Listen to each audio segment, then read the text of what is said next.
પડતો ઉપયોગ નોતરી શકે છે બીમારી। મોબાઈલને નજીકથી જોવાની ટેવ જીવલેણ બની શકે છે। મોબાઈલના સ્ક્રીન પર સતત જોતા રહેવાથી આવી શકે છે આંખનો અટેક, ડાયાબિટીસ, હાઈ બીપી જેવી બીમારી થઈ શકે છે। મોબાઈલ સ્ક્રીનને નજીકથી જોવાથી આંખો પર પણ ભારણ વધે છે। આંખોમાં જામરની પણ શક્યતાઓ વધી જાય છે। આંખનું પ્રેશર વધતા જો નસ બંધ થઈ જાય તો એટેક આવે છે। એટેક આવ્યા બાદ યોગ્ય સારવાર ન મળે તો અંધાપો પણ થઈ શકે છે। મહત્વનું છે કે આજના આધુનિક યુગમાં દિવસે ને દિવસે મોબાઈલ ફોનનો ઉપયોગ વધી રહ્યો છે, ત્યારે મોબાઈલનો વધુ પડતો ઉપયોગ તમારા માટે ખતરનાક પણ સાબિત થઈ શકે છે। સ્ક્રીન પર સતત જોયા કરવાથી આંખોને સ્ટ્રેસ પડે છે અને જો સતત સ્ટ્રેસ પડતો હોય તો આંખોને નુકસાન પણ પહોંચી શકે છે। આંખોને સ્વસ્થ રાખવા માટે 1 મિનિટમાં સામાન્ય રીતે 20 વખત ઝબકાવવી જોઈએ। સાથે દરરોજ 2 થી 3 લીટર પાણી પીવું જોઈએ અને મોબાઈલનો ઉપયોગ કરતી વખતે સ્ક્રીનની બ્રાઇટનેસ ઓછી રાખવી જોઈએ।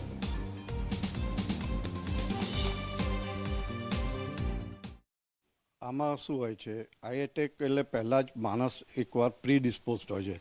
આપણી આંખ હોય એમાં છે ને જરા 2 જાતના જામરના એ હોય છે, એક મીઠો જામર, એક કડવો જામર। કડવો જામર એટલે નેરો એંગલ ગ્લોકોમા। હવે જ્યારે માણસ છે નોર્મલ આપણે વાંચીએ તો એનું ડિસ્ટન્સ હોવું જોઈએ 1 થી 1.25 ફૂટ, એટલે લગભગ 16 ઇંચ જેટલું હોવું જોઈએ। માણસ જ્યારે બહુ ક્લોઝ એંગલથી વાંચે ત્યારે એની આંખ પર સખત એકદમ સ્ટ્રેન પડતું હોય છે, તો એ એંગલ એકદમ બંધ થઈ જતા હોય છે અને એ સિવિયર આંખનું પ્રેશર, જેમ બ્લડ પ્રેશર વધી જાય એમ આંખનું પ્રેશર વધી જાય અને એ આઈ પ્રેશર કહેવાય।